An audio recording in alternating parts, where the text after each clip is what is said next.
Get ready for the ultimate water park adventure as we take you on the one-of-a-kind water attractions at Aqua Adventure at Atlantis Paradise Island. We're going to take you through all 141 acres and each attraction at this fully themed water park and help you decide if it truly is the best in the world.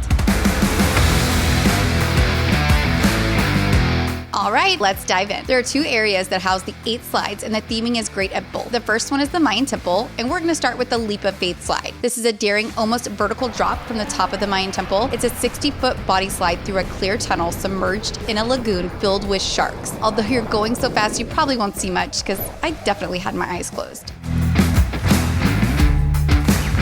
On the other side is the Challenger. On these twin slides, you can race side by side down at high speeds from the top of the temple. And at the bottom, you can check your time on the 2 clocks to see who won. We had a lot of fun racing on this slide.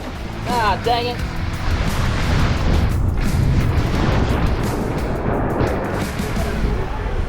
The most unique attraction, and I think the attraction Atlantis Aquaventure is probably the most known for, is the 5-story Corkscrew Serpent Slide. Here you travel in a single or double tube at high speeds through the darkness of the temple. The twisting and turning ride ends with a leisurely pass through a clear tunnel through a shark tank. If you get a little worried, but there is a small current moving you through the tunnel. I'm a little claustrophobic and I was able to ride just fine. You can push yourself along the sides. This is truly a one-of-a-kind attraction and definitely stands out to put Aqua Adventure at the top.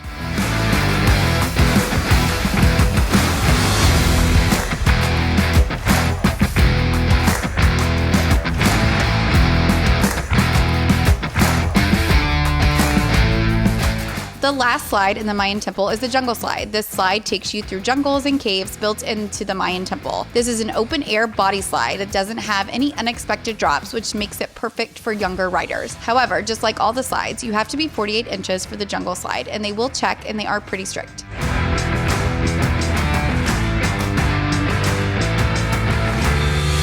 Moving from the Mayan Temple onto the Power Tower. After you climb up the many stairs of the Power Tower, you will reach the first level, which is home to 2 roller coaster-like slides that require a tube. The first one is the drop. This starts with an ominous plunge through the darkness. This one is my favorite of the 2, and we actually got some air time on this one. When it is over, you will end up in a stream heading into the rapid river. Make sure to keep your bottom up during this ride and definitely on the river section.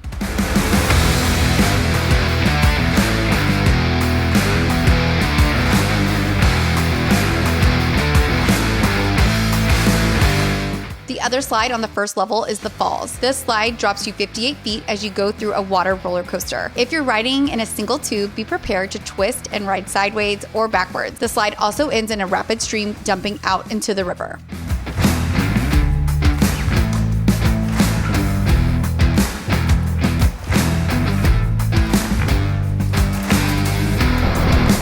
The Surge Slide is at the top level of the 120-foot Power Tower. This inner tube ride features a camelback drop into a cavern, then quickly twists and turns downwards into the Whitewater Rapids. The rapid that you enter has a waterfall and is really fun. The slide goes fast, and we really enjoyed this one. Yeah,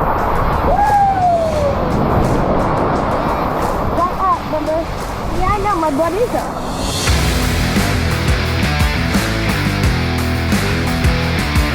The last water slide in the Power Tower is what I think is the most thrilling, the Abyss. It starts with a pitch black vertical drop. This slide propels you into darkness, leaving you to navigate twists and turns and a surprise encounter along the way. The anticipation builds as you slide out into an underwater cave surrounded by marine life. I thought this slide was the most unique slide in the Power Tower. I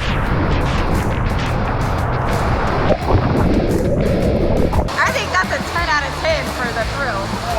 Woo, sister! Moving on from the slides to what my family's favorite attraction was, the Rapid River. This river surrounds the Power Tower and is driven by high-intensity waves that push riders through scenic landscapes. Throughout the river's mile-long loop are wave surges, elevations, and drops up to 7 feet, including a section of powerful whitewater rapids. There are multiple stops where you can get off the river and a distinct beginning and end section where you actually have to get out. Also in the Aqua Adventure, there is a specific kids playground water area. We did not spend any time in this area, but it looked like your generic water playground. There are also 11 pools and 20 swimming areas, cabanas for you to rent, adult-only areas, small little splash areas. You can definitely find your own spot to relax and splash, even amongst all the people.